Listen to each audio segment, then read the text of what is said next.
नमस्कार.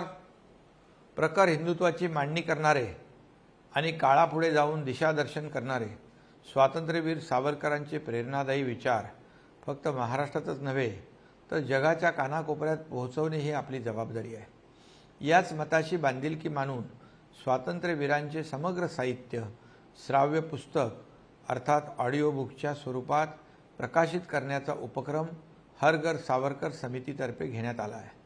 आपण हे पुस्तक जरूर ऐका आणि त्यापासून प्रेरणा घेऊन समग्र सावरकर साहित्य नव्या पिढीपर्यंत पोहोचवा.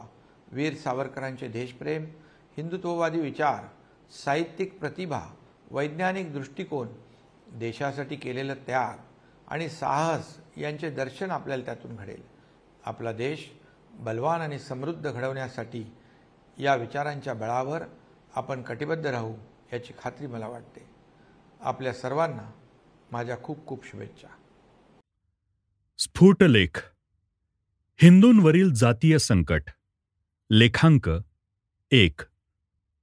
प्रत्येक कार्याला विशिष्ट चालना मिळावयाला काही विशिष्ट प्रसंग यावे लागतात.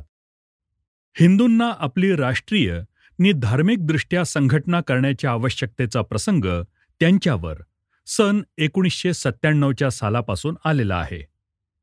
परंतु स्थानिकदृष्ट्या प्रत्यक्षीभूत झालेल्या संकटाशिवाय हिंदू लोक भावी संकटाच्या घातक आक्रमणाचा विचार करून विराट रूपाने केव्हाही प्रयत्न करताना एखाद दुसरा अपवाद शिवाय करून केव्हाही दिसले नाहीत.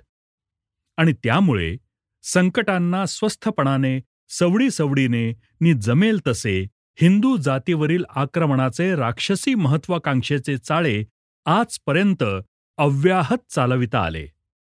स्वार्थांध जयचंदानं आपल्या पायापुरते पाहता स्वार्थाच्या खोट्या मोहाला बळी पडून येणारे संकट सर्व जातीला नि राष्ट्राला ग्रहण लावील इकडे लक्ष न देता नीच भावनेनं जेव्हा देशद्रोहाचे नि जातीद्रोहाचे बीज पेरले तेव्हापासून ते बीज सारखे कळत वा न कळत सर्व हिंदुस्थानभर अंकुर बाहेर टाकीत चालले.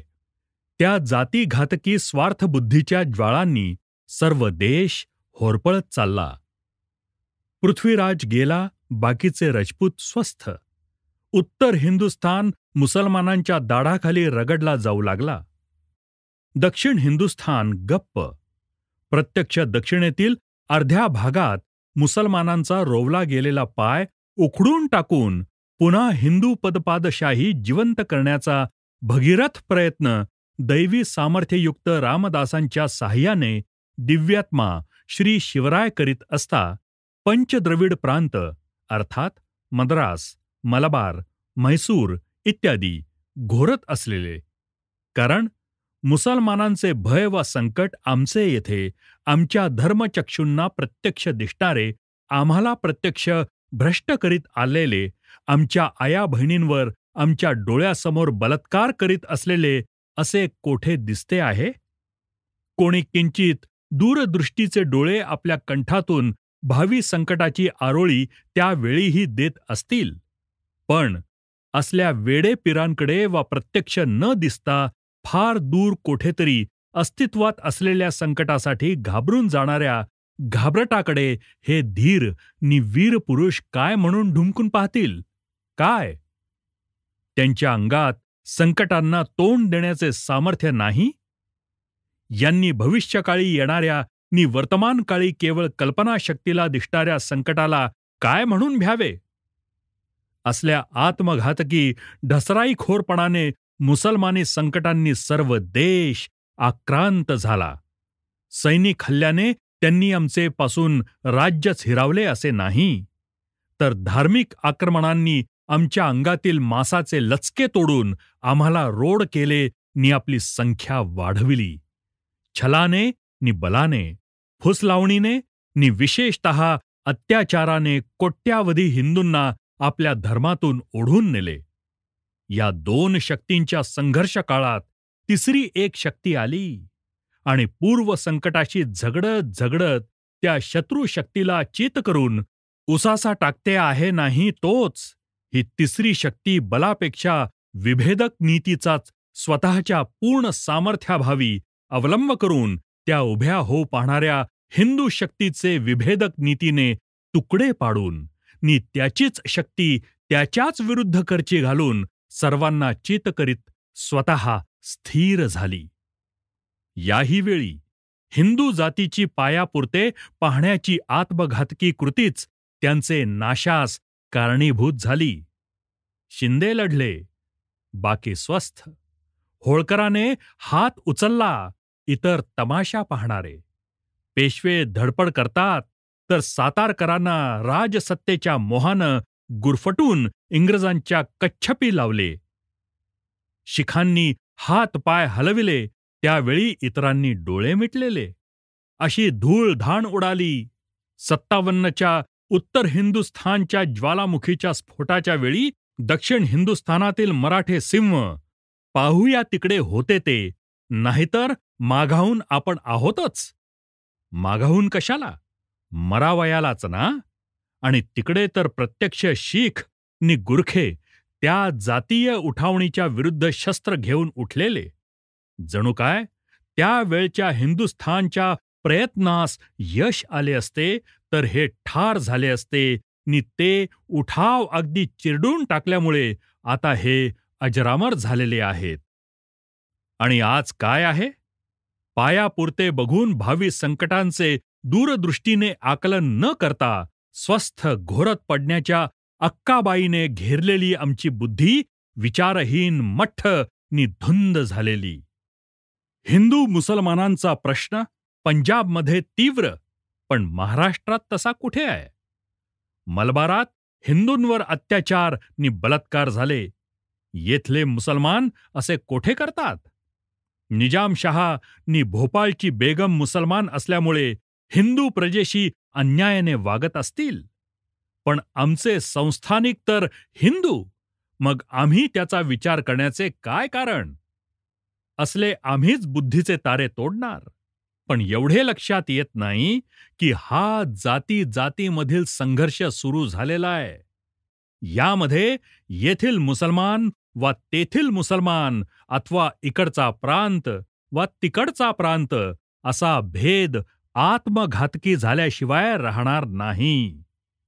नाक दाबल्याशिवाय तोंड उघडत नाही, अशी आपल्यात एक म्हण आहे. जेथे संख्याबलाने वा सत्ताबलाने मुसलमान हिंदूपेक्षा प्रबल आहेत, तिथे तिथे हिंदूंवर त्यांच्याकडून उघड जुलूम नि अत्याचार होत आहे.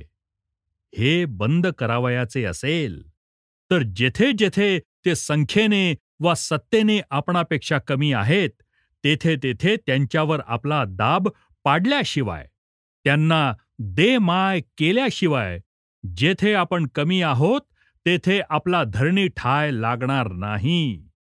ही साधीही गोष्ट आपल्या लक्षात येऊ नये इतके का आपण बुद्धिहीन व्हावे? शिवाय आताची वेळ हिंदूंवरील संकटांचे परमावधीची आहे.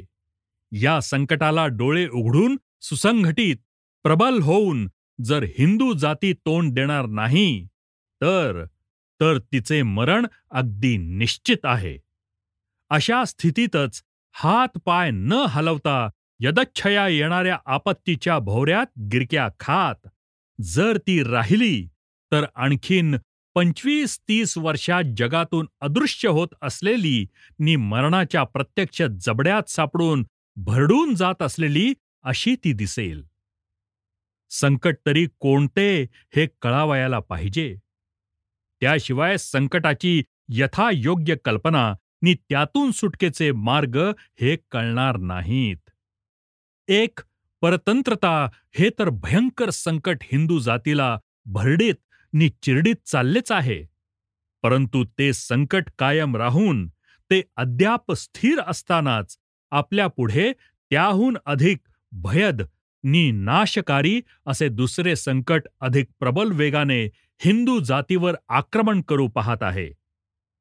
मुसलमान जाती आज 1000 वर्षे हिंदू जातीला कधी छलाने वा बलाने, तर कधी फूस लावणीने, कधी हात धुवून पाठीस लागत, तर कधी सवडीने वैयक्तिक नि सांघातिक प्रयत्न करीत पोखरीत चाललेली आहे. आणि सर्व हिंदूंचे हिंदू होते त्या या हिंदूंच्या हिंदुस्थानात. परक्या देशातून आलेल्या मुसलमानांची सुमारे 50 लाख संख्या वजा करता 7 कोटींपैकी 6.5 कोटी मुसलमान हे हिंदूंचे केलेले मुसलमान आहेत. हिंदू जातीच्या अंगप्रत्यंगाचे हे 6.5 कोटी मांसाचे गोळे त्या दुष्ट संकटाने तोडून नेलेले आहेत. आता हिंदू जाती ही दुर्बल जीवन धारण करीत आपसातील द्वेष भावनांच्या ठणक्याने सर्वांग दुःखी झालेली अशी श्वासोश्वास करीत उभी आहे. केव्हा, कोठून नि कसा एखादा भयंकर आघात आपल्या या आघातग्रस्त मानेवर येऊन आदळेल नि हिला जमिनीवर खिळवील याचा नेम नाही.